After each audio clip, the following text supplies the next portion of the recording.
मुल्क छोड़कर बैरूने मुल्क जाने की ऑफर खत्म शुद। इमरान खान के लिए अब ऑप्शन नंबर 2 जो कि गिरफ्तारी और उम्र कैद की सजा है उस पर काम शुरू कर दिया गया है और बैरूने मुल्क जाने वाला किस्सा तमाम कर दिया गया है। इसके साथ ही साथ कप्तान ने भी हथौड़ा हाथ में उठा लिया है। पाकिस्तान तहरीक इंसाफ छोड़ने और छुड़वाने वालों को बड़ा सरप्राइज दिया है और उनका किस्सा तमाम करने का फैसला भी इमरान खान ने कर लिया है, जबकि ऑडियो लीक कमीशन में कमान चीफ जस्टिस ने अपने हाथ में ले ली है। और अब सुप्रीम कोर्ट के अंदर भी कुछ मामलात हैं जो बड़े इंटरेस्टिंग होने जा रहे हैं।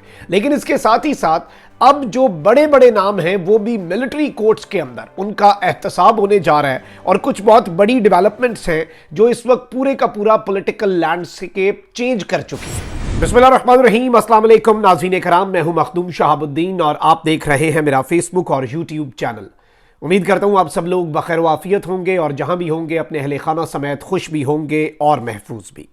नाज़रीन कराम, इस वक्त जो मुल्क के अंदर सूरत हाल है, जिस तरह की खबरें आ रही हैं और इस सूरत हाल के अंदर कुछ भी हो सकता है। मज़ीद पाकिस्तान तहरीक इंसाफ के रहनुमा जो हैं वो पार्टी छोड़ने का ऐलान कर रहे हैं और वही हकीकत है कि कोई अदालत वो रिलीफ नहीं दे सकती, कोई कानून कोई आइन आपको वो रिलीफ नहीं दे सकता। जो इस्लामाबाद के नेशनल प्रेस क्लब के अंदर जो प्रेस कॉन्फ्रेंस वाला हॉल है उसमें मौजूद दरमियान वाली ऊंची कुर्सी पर बैठ के पाकिस्तान तहरीक इंसाफ को छोड़ने वाले मैजिकल वर्ड्स अदा करने से आपको रिहाई मिलती है। मलिका बुखारी ने भी तहरीक इंसाफ छोड़ दी है और इन्होंने 9 मई के वाक़यात की मजम्मत की। इन्होंने कहा कि मैं चाहती हूँ कि बहैसियत वकील पाकिस्तान में अहम किरदार अदा करूँ, चाहती हूँ कि अपने ख़ानदान के साथ वक्त गुजारूँ। और वही सारे अपनी अपनी फैमिलीज़ को लेके परेशान हैं। इस वक्त माहौल इतना है कि इन्होंने ये बात कही कि 13 जो साल का मेरा बेटा है और इस तरह की चीज़ें। अच्छा, वहीं दूसरी जानिब 2-3 और मामलात भी हैं जो आपके सामने रखने हैं। सुप्रीम कोर्ट ऑफ पाकिस्तान के अंदर एक जानिब तो इलेक्शन कमीशन ने जो 14 मई के सुप्रीम कोर्ट के फैसले के ऊपर नजर सानी की अपील की हुई है, तो उस सब के अंदर मैं आपको ये बता दूं कि चीफ जस्टिस ने आज उसकी समाअत के दौरान रिमार्क्स दिए कि इंतखाबात में ताखीर से मनफी कुव्वतें सरगर्म होकर चालें चलना शुरू हो जाती हैं।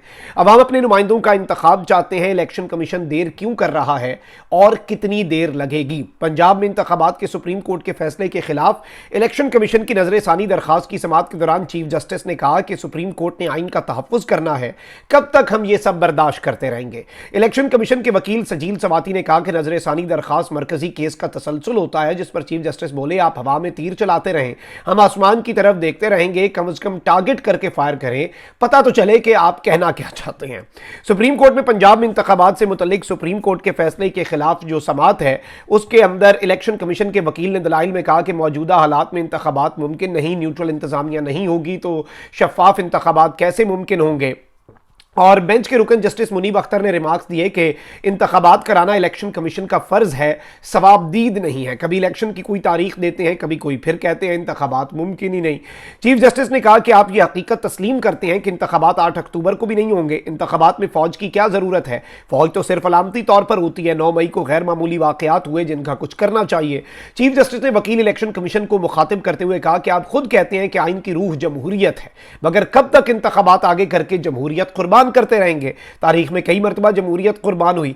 बेंच में शामिल जस्टिस एजाजुल एहसन ने कहा कि सूबाई असम्बली 6 माह में तहलील हो जाए तो क्या 4.5 साल निगरान हुकूमत ही रहेगी। बड़ा अहम सवाल उठाया और कौमी असम्बली तहलील होने का इंतजार किया जाएगा। एक बड़ा अहम नुकता है कि आपकी सारी असम्बलीज के एक साथ इंतखाबात हो गए जी, 6 महीने बाद एक सूबे की असम्बली डिसॉल्व कर दी जाती है। क्या कौमी असम्बली का इंतजार होगा या 4.5 साल निगरान हुकूमत आएगी? अब ऐसे तो नहीं हो सकता।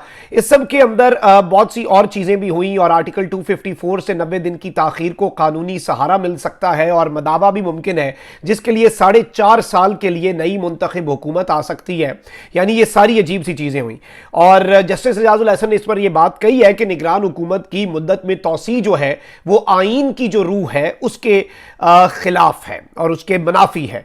दीगर बातें भी हुई और सुप्रीम कोर्ट ने समाअत जो है वो 29 मई तक मुलतवी कर दी है। इस सब के अंदर और भी बहुत कुछ सुप्रीम कोर्ट के अंदर चलता रहा है। सुप्रीम कोर्ट बार एसोसिएशन के सदर आबिद जुबैरी ने ऑडियो लीक्स कमीशन, जिसकी सरबराही जस्टिस काजी फाइज ईसा कर रहे हैं, जिसमें इस्लामाबाद हाई कोर्ट के चीफ जस्टिस आमिर फारूक और बलूचिस्तान हाई कोर्ट के चीफ जस्टिस हैं, इन्होंने इस कमीशन ने तलब किया आबिद जुबैरी साहब को। तो आबिद जुबैरी साहब चूंकि खुद सुप्रीम कोर्ट बार एसोसिएशन के सदर हैं, वकील हैं, तो इन्होंने ये तलबी का नोटिस अदालत उज़्मा में चैलेंज कर दिया। अपनी आईनी दरख्वास्त में इन्होंने इस सब के अंदर जो ये एक कमीशन बना है, इसकी कार्रवाई और अहकामात को गैर आईनी और गैर कानूनी करार देने की इस्तदा की। और इन्होंने कहा कि किसी भी शहरी की जासूसी या फोन टेपिंग जो है वो नहीं की जा सकती। और ऑडियो से जुड़ी 4 शख्सियात आबिद जुबैरी, ख्वाजा तारिक रहीम एडवोकेट, सहाफ़ी अब्दुल क़य्यूम सिद्दीकी और साबिक चीफ जस्टिस साकिब निसार के बेटे को 27 मई को इन्होंने तलब कर रखा था। अब चीफ जस्टिस ने इसमें मास्टर स्ट्रोक खेला, क्योंकि अभी चीफ जस्टिस के ऊपर ही इस कमीशन को बनाया ही इसलिए गया, और इसका मकसद क्या है कि चीफ जस्टिस की सास को बुलाया जाए, तलब किया जाए, इस तरह की चीजें की जाएं।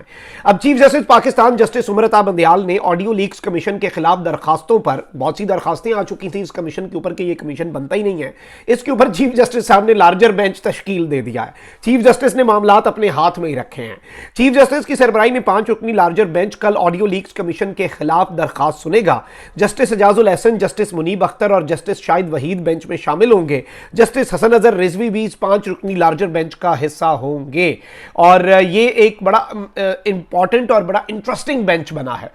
इसमें चीफ जस्टिस भी हैं, बाकी 2 अहम तरीन जज साहब भी हैं, और 2 ऐसे जज साहब भी हैं जिनकी इस बेंच में मौजूदगी बहुत कुछ अच्छा मस्बत एक पहलू और एक मस्बत उससे एंगल मिलता है। अच्छा, अब जो सूरत हाल बन चुकी है इसमें, वहीं दूसरी जानिब आप देखें कि सूरत हाल किस तरह का रुख इख्तियार कर चुकी है। मैंने आपको पिछले वीलॉग के अंदर बता दिया था कि परवेज इलाही की एंटी करप्शन की जमानत मनसूख हुई है, जिसके बाद उनकी गिरफ्तारी के इम्कानात हैं।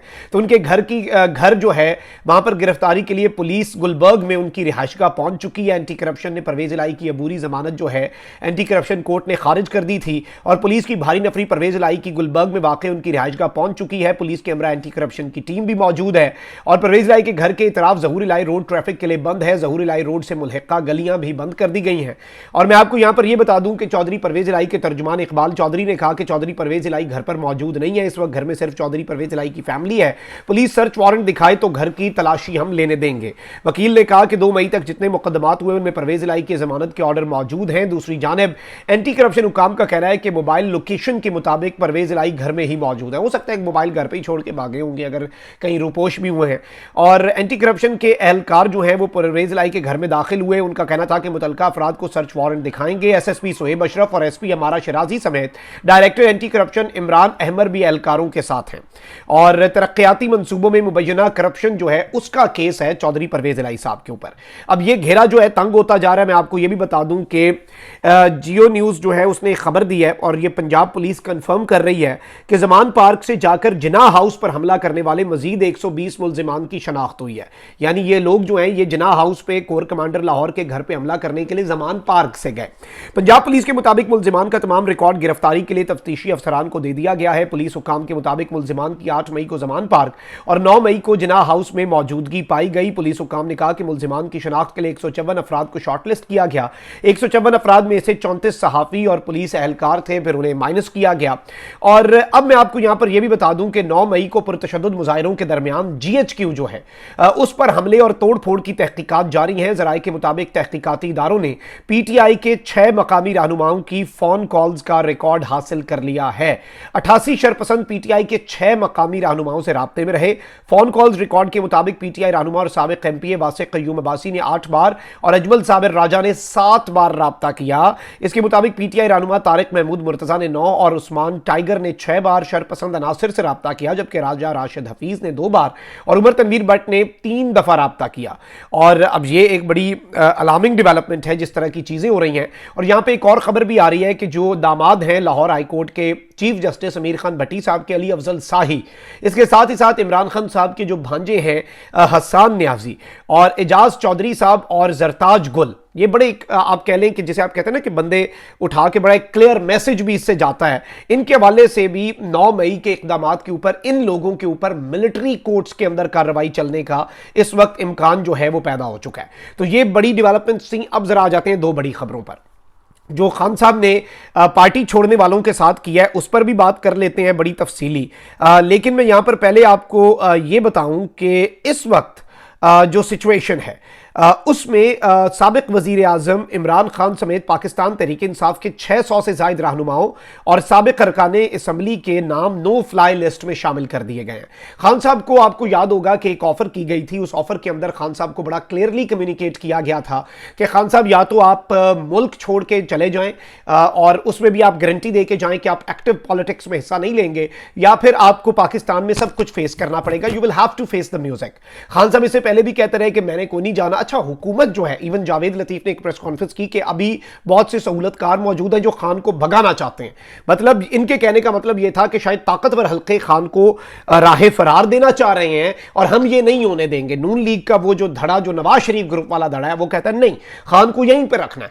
अब जो मूव इन्होंने खेला है, क्योंकि खान तो खुद कहता है मेरा नाम नो फ्लाई लिस्ट में नहीं, मेरा नाम ECL में डालो, मैंने तो इस मुल्क से जाना ही कोई नहीं है, मेरा तो जीना मरना इधर है। अब यहां पर मैं आपको यह बताऊं कि FIA जराये के मुताबिक 9 मई के जलाओ घिराव के वाकयात में मुलव्विस होने के तनाजुर में इमरान खान समेत 600 से ज्यादा अरकानी असम्बली और PTI ओहदेदारों के नाम नो फ्लाई लिस्ट में शामिल कर लिए गए हैं। बैरून मुल्क जाने से रोकने के लिए PTI रहनुमाओं के नाम FIA की जो प्रोविंशियल नेशनल आइडेंटिफिकेशन लिस्ट है, प्रोविजनल, उसमें डाले गए हैं। जराये के मुताबिक इमरान खान की अहलिया बुशरा बीबी, अब उनका पता नहीं 9 मई के वाकयात में क्या ताल्लुक है, लेकिन इनकी अहलिया बुशरा बीबी का नाम भी नो फ्लाई लिस्ट में शामिल किया गया है। मुराद सईद, मलिका बुखारी, फवाद चौधरी, हमाद अजहर, कासिम सूरी, असद कैसर, यास्मीन राशिद, मियां असलम इकबाल का नाम भी इसमें शामिल है।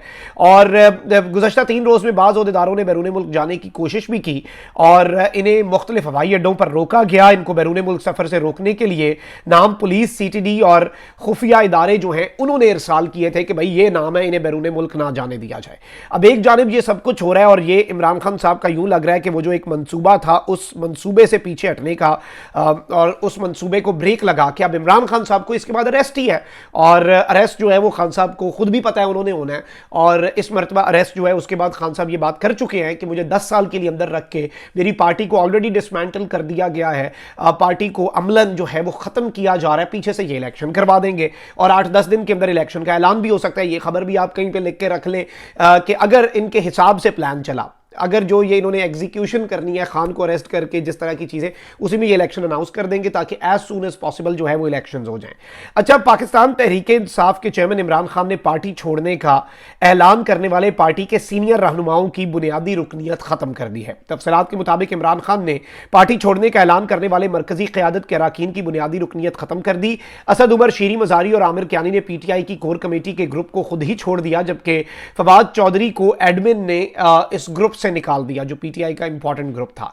पाकिस्तान तहरीक इंसाफ ने इमरान खान की हिदायत पर रोल ऑफ लिस्ट से भी पार्टी छोड़ने वाले कोर कमेटी के अरकान के नाम हटा दिए हैं। पार्टी क़यादत की जानिब से मरकजी और सूबाई क़यादतों को पार्टी छोड़ने वाले रहनुमाओं को व्हाट्सएप ग्रुप से निकालने की हिदायत भी जारी कर दी गई हैं, जबकि बनी गाला की सोशल मीडिया टीम को सोशल मीडिया प्लेटफॉर्म्स को भी असर-ए-नौ अपडेट करने की हिदायत कर दी गई है।